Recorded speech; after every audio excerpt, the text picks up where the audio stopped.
Hi guys, and welcome to Escape with Watch Reviews. My name is Steve, and today we're going to be reviewing the new Pagani Design PD-YS020. I purchased this watch with earnings from this channel, so again, huge thank you to each and every one of you for the continued support over the years. If you guys are interested in picking this watch up, I'll be leaving a link down in the video description. Again, that is going to be an affiliate link, so if you use that link, it doesn't cost you any extra. It's just a nice, free, and easy way for you guys to support the channel and help get in more watches like this.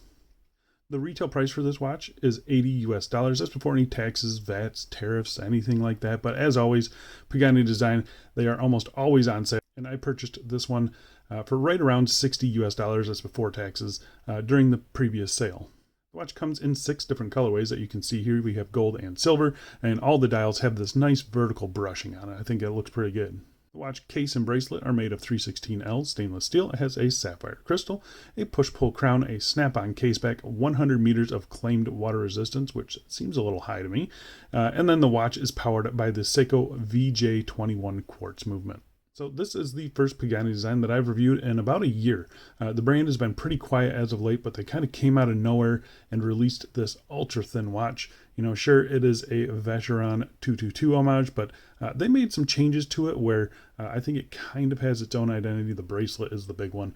And I think it looks pretty good, but have they made a good watch? So let's dig in and let's find out. But before we do a quick wrist check today, wearing my new Chronos 39 Explorer PT5000. Review for this one will be coming up. I've made a post on Reddit about it, and people seem to be interested in this one. I had the previous one with the Miyota movement, and so this is just a little bit of an upgrade. So yeah, this one will get reviewed soon. All right, so let's get into dimensions first. We got a diameter of about 37.3 millimeters. Case thickness is 7 millimeters as they claimed. Got a lug tip to lug tip of 44.6. A total length of 49 millimeters, and sized up for my 7.5 inch wrist with 3 links removed.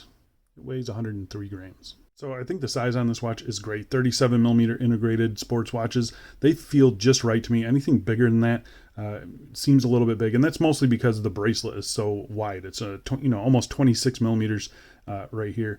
Yeah, I actually think the size is pretty good. The bracelet, it does hang straight down, so that 49 millimeters is about how it wears. So it is a little bit long, but really it's not that bad. It is a bangle style bracelet, so for me it fits fine. I've seen it on other wrists as well, and it looks like it fits okay.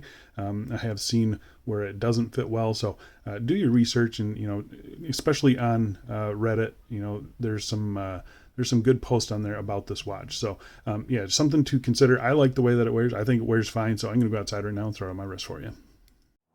And here we are on my 7.5 inch wrist, and as you can see, for me, it wears just perfect. I got no issues with it at all.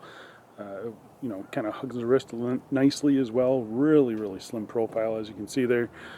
The light play off the bracelet is awesome. It just looks really good. I got really no complaints at the way this thing wears. And popping out in some direct sunlight now, you can see just how the dial plays in the light. It's really, really cool. I actually like the dial. I think they did a nice job on it. All the polishing and brushing on the bracelet just looks fantastic. I was able to get a good fit. You guys probably will too, I'll say, just because it's not a super heavy bracelet or anything, so you can wear it a little bit loose. But for me, it actually fits pretty good, even without half links. So. All right, obviously no bracelets for this thing or straps for this thing, so let's go back inside and let's get back to this review. All right, so let's talk about the case finishing. So the case is a mixture of brushed and polished surfaces. So you can see you have this scalloped bezel here, which is circular brushed. I think it actually looks pretty good. There's no real sharp edges on this or anything like that, which kind of surprised me. There's a little polished ring on the bezel as well, getting up real close so you can see it there. It's all done very nice. I've got no real issues with that. If I'm really going to nitpick, I can see the bezel is not completely centered as far as its rotation here. It's a minor thing, especially at this price point. You don't really expect that. Flipping it to the sides here, you can see you got a horizontal brushing on the sides, really thin, just razor thin mid case. Then you've got these nice polished chamfers. They actually look pretty good. The transitions between the two surfaces are nice and crisp. I've got no real complaints with that. Even the bottom edge of it here, you can see, has a nice polished chamfer there. So it's a very soft case, very comfortable case. I was kind of expecting this to be just razor sharp, and it's definitely not.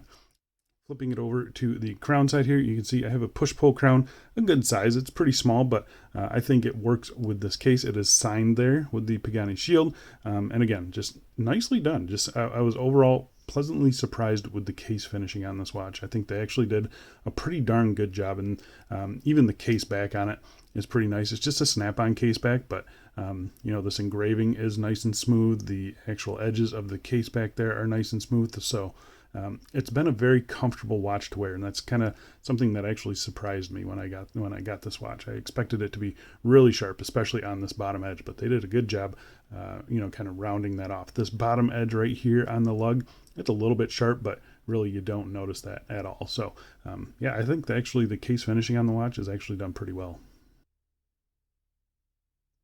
All right, so let's talk about the crystal. First things first, we'll test it for sapphire. And it is positive for sapphire. So we have just a dead flat piece of sapphire crystal. I don't see any inner reflective coating on it. Flat sapphires don't need AR coating. I think the legibility of the watch is actually pretty good, even though you have silver on silver. I think the legibility is actually pretty darn good on this one. I think a little bit of AR coating would have been nice, but really it doesn't need it, and especially at this price point, you can't really expect it. So I think the crystal is fine. All right, so let's talk about the dial. So I actually think the dial is pretty nice, despite a couple quality control issues. First off, I think the dial is completely cocked in the dial opening here. I think it looks a little bit crooked. It kind of needs to all get rotated about that way, about, I don't know, maybe a degree or so. And then the Pagani shield. You can see right there, it's very apparent, especially with the vertical brushing and that flat top on it, that it is crooked. It is definitely crooked on there. I noticed it even before I took off the plastic. So yeah, a couple things that they need to concentrate on. This one probably shouldn't have gone out, but I will take the hit so you guys don't have to. Hopefully yours will be better. I've seen quite a few of them. The logos have all been straight, so and the dials look like they're straight as well. So I think I just got a bad one. I can fix the dial, I can't fix the logo. But as far as the dial itself goes, they all have this vertical brushing on it. It looks really, really good. It kind of plays with the light nicely, as you can see there. I do like this setup. I think it looks pretty cool. Gives a nice dynamic appearance to the dial. It kind of changes depending on the light, and it just looks good. You have applied markers at all the hour markers there. They're all just simple stick indices, and you can see getting up close there. They have a brushing on the top surface, and there's no real faceting or anything to them. So the indices, they don't stand out as well as the hands do. The hands are fully polished, and they kind of, at certain angles, the hands can get lost a little bit, like right here. But for the most part, the hands stand out nicely against that brushing. But the indices, they definitely do get lost a little bit. But legibility is actually surprisingly pretty good on this watch so far. You have a printed minute track there. You have sapphire down here at the 6 o'clock. I wish they would have just put 100 meters there. I don't trust that 100 meters, but sapphire just doesn't seem premium to me. And then you do have the Pagani shield there without any Pagani Design text, which I know a lot of people are going to be a fan of.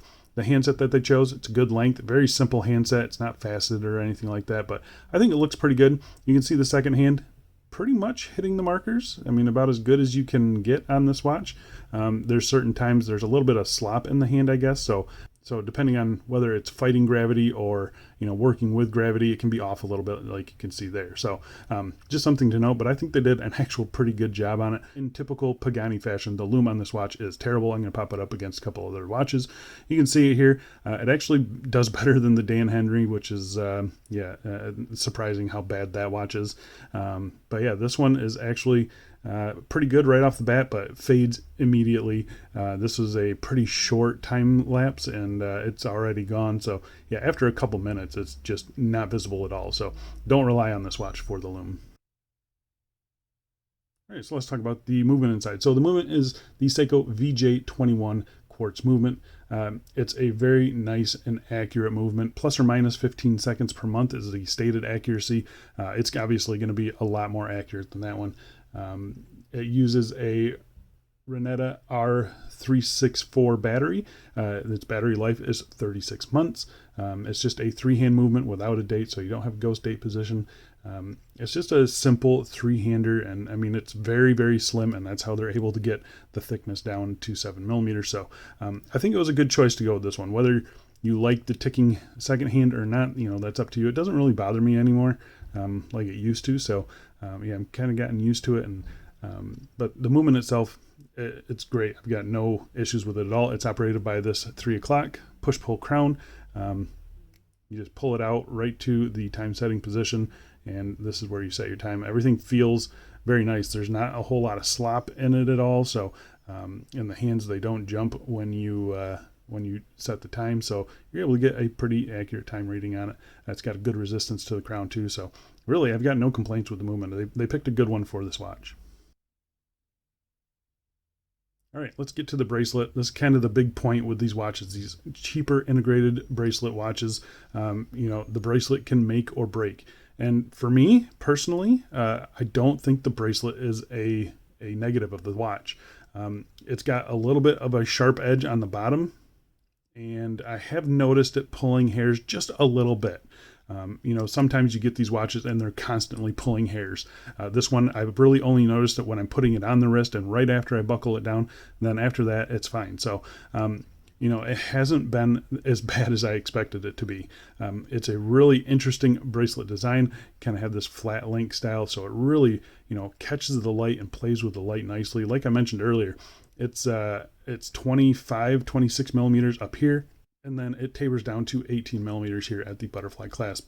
So I didn't have any half links on mine, but I've been talking to Pagani Design. They are creating half links for this watch. So hopefully, pretty soon we will have half links available. I was actually able to get a good fit on the watch. It's thin enough and light enough where I don't need to buckle it down too tight. Having it just a little bit loose is not a bad thing on this watch, and it kind of stays in place. So I was able to get a good fit on this one. If you guys don't have the half links, hopefully soon those will be available. But the bracelet itself is actually pretty decent. Like I mentioned earlier, this bottom edge, it's a little bit sharp. It's not even the edge itself. It's the little corners that you can feel when you're rubbing your finger along it there. Honestly, it's really not that bad. I expected it to be a lot worse. You can see the bottom is super nicely done, very smooth. There's no rough anything on the bottom. It's just silky smooth on the bottom. The finishing on the bracelet is actually pretty impressive. You got a vertical brushing here, really nice and consistent. It's coarse. It matches the case perfectly. Then you have these little polished edges on the top surface of each of these links here. So you can see polishing right here, has polishing on this edge here, and then polishing again on this edge here, and it's like that throughout the bracelet. So they actually did a pretty darn good job. I removed 3 links for my 7.5-inch wrist. I removed them all from this one side here, and that kind of centers the clasp perfectly on my wrist. You have the Pagani shield here on the butterfly clasp. Opening up the clasp here, again, they did a pretty darn good job. The buttons here are nicely rounded off. They're not digging into the wrist. The bottom edge of this has been nicely rounded off. And again, I mean, it's one of the better butterfly clasps that I've seen from Pagani Design. It's the best one I've seen from Pagani Design, one of the better ones I've seen from Chinese watches in general. So actually, I'm okay with this butterfly clasp. It works good. It's got a nice solid click. You don't have to, place one down first. And there's, the tolerances are okay. You kind of expect to get a little bit of this rattle here. So yeah, it's really not that bad. I've seen much worse. The bracelet itself, the tolerances are pretty good. The only place where I could see them kind of making it any better would be this first link here. You can see it kind of slides back and forth. I expected it to, kind of rattle on the wrist, and it doesn't. It's kind of a non-issue for me. This one's a little bit better, but the rest of the bracelet, it's very tight. It wears like a bangle, you can see here. But I will say, the bracelet is able to drop pretty much straight down. So that 49 lug to lug is kind of how it would wear. It should be fine on smaller wrists as long as it can fit you. I've got 1, 2, 3, 4, 5 more links there. So it's about 2 inches. So this should fit down to a 6-inch wrist, I would think. So yeah, go check out Reddit and make sure it'll fit a 6-inch wrist. So yeah, I do like the way the bracelet looks. I like that it's a little bit different than the vacheron. And I think it actually fits the design of this watch pretty good. It doesn't, even with that weird first link, I don't think it looks out of place. So yeah, I think they actually did a pretty good job on this bracelet. It's not a deal breaker for me at all. So there you go, guys. That's the Pagani Design PD-YS020, brand new release from Pagani Design, ultra thin, integrated bracelet sports watch. 100 meters of water resistance, I don't really believe, just because it has a snap-on back. But besides that, they actually did a pretty good job on this watch. I think their finishing is getting better, softening these bottom edges. They finally started to listen. Even the bracelet isn't that bad. And the bracelet is totally wearable in my opinion, and the fact that they're coming out with half links is going to make it even better. So if you're looking for something nice and thin, this is definitely thin. As you can see there, it's comfortable. I think it looks really good. The dials all look really good. As long as you don't get any glaring quality control issues, I think you're going to be really happy with this watch. So yeah, it's actually surprisingly pretty good. So yeah, I think that's it for me. Thanks a lot for watching, guys, and I will see you in the next one. See ya.